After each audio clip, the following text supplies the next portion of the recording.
అరుణాచల శివ. వినీలాకాశంలో వింత కాంతి. రచన అంత్యం సూర్యం గారు. తెల్లవారింది. రాత్రి తనకు వచ్చిన కలను మర్చిపోలేదు శాస్త్రి గారు.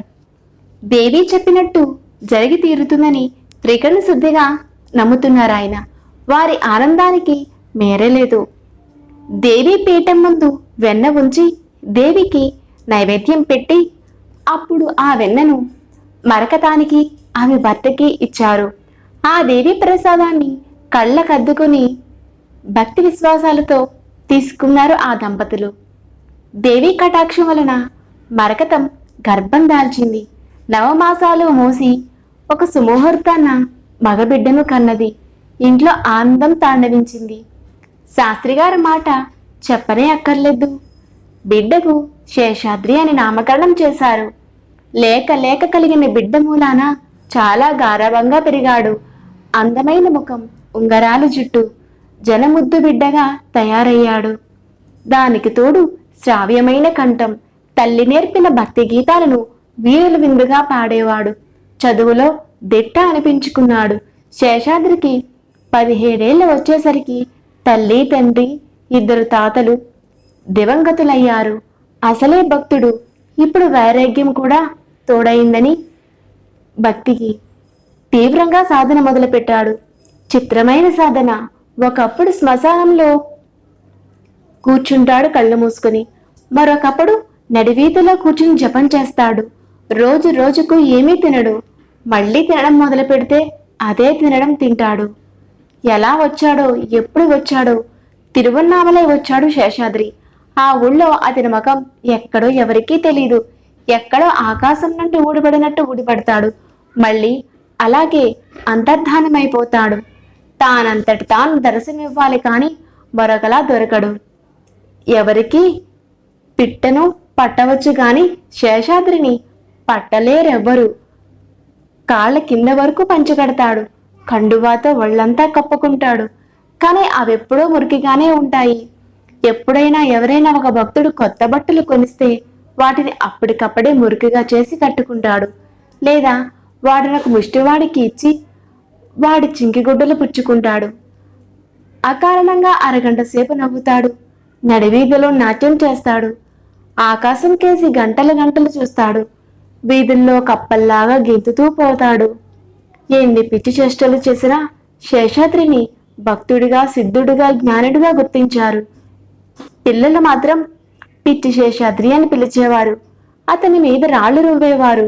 వజ్రాన్ని వజ్రమే కోయగలదు, జ్ఞానిని జ్ఞానే గుర్తించగలడు. శేషాద్రి స్వామి బాలసన్యాసిని జ్ఞానిగా గుర్తించాడు.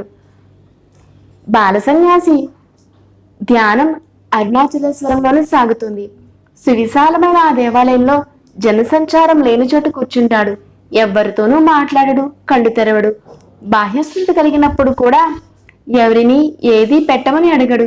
ఎవరైనా పెడితే తింటాడు. మనుషులకు ఎంత దూరాన్ని ఉందామనుకున్నా మనుషులు విడిచిపెట్టరు కదా. కొందరికి అతను బాల సన్యాసి, కొందరికి దొంగ సన్యాసి. పిల్లలకు మాత్రం చిన్న శేషాద్రి అనగా పిచ్చివాడు. అందుచేతనే రాళ్లు రువ్వడం మొదలుపెట్టారు. తగిలినా ఓర్చుకునేవాడు. శేషాద్రి స్వామి చూస్తే మాత్రం ఆ ఆకతాయిలు తరిమి కొట్టేవాడు. అల్లరి పిల్లలు ఆగడాల నుంచి తప్పించుకోవడానికి ఆ గుడిలోని పాతాళ లింగమున్న ఒక బిలంలోకి ప్రవేశించాడు బాలసన్యాసి. ఆ లింగానికి పూజ పునస్కారాలు లేవు కాబట్టి అక్కడికి ఎవరూ పోరు. చెమ్మనేల, చీకటిమయం, తేళ్లు, జరులు, క్రిమికీటకాలు లెక్కనేనన్ని. బాలసన్యాసిని తేళ్లు పుట్టాయి, జర్రులు కరిచాయి. అతని తొడలు పురుగులు గెలిచాయి. ఏమీ తెలియదు అతనికి. శరీర ధ్యాస ఉంటేగా. బాలసన్యాసి మౌనిస్వామి కనిపెట్టుకునే ఉన్నాడు. అతనికి బాహ్యస్మృతి కలిగినప్పుడు ఆహారం ఇచ్చేవాడు. ఎవరెంత గుర్తించినా పిల్లలకు మాత్రం చిన్న శేషాద్రే. యథాప్రకారం ఎవరూ లేకుండా చూసి ఆ బిల్లంలోకి రాళ్లు వేసేవారు. ఒకనాడాయన అలా వేస్తుండగా ఒక పెద్ద మనిషి చూసి వాళ్ళని తరిమేశాడు. ఆ ఆలయం ప్రాంగణంలోనే ఒక తోటలో ఉంటున్న కొద్ది మంది దగ్గరకు పోయి ఇదంతా చెప్పాడు. వెంటనే బిల్లంలో ఉన్న బాలసన్యాసిని వెలికి తీసుకొచ్చి చూసేసరికి అతని ఒళ్ళంతా పుళ్లతో చీము నెత్తురు కారుతుంది. అయినా బాహ్యస్మృతి లేదు. ఇదంతా చూసిన వాళ్ళు బాలసన్యాసికి ధ్యానభంగం కలగకుండా ఆయన కాళ్లకు మొక్కి వెళ్లిపోయారు.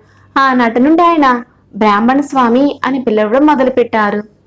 విరూపాక్షి గుహలో ఎచ్చెమ్మాలకు దర్శనం మెచ్చి ఆ క్షణాన్ని భావతాపాన్ని బాపిన బ్రాహ్మణ స్వామి ఈ బ్రాహ్మణ స్వామి. విరూపాక్షి గుహలోనే కావ్యకంఠ గణపతి మునీంద్రులకు తపో రహస్యాన్ని ఎరిగించిన వారి తపస్సులకు సార్థకతలు చేకూర్చిన బ్రాహ్మణ స్వామి ఈ బ్రాహ్మణ స్వామి.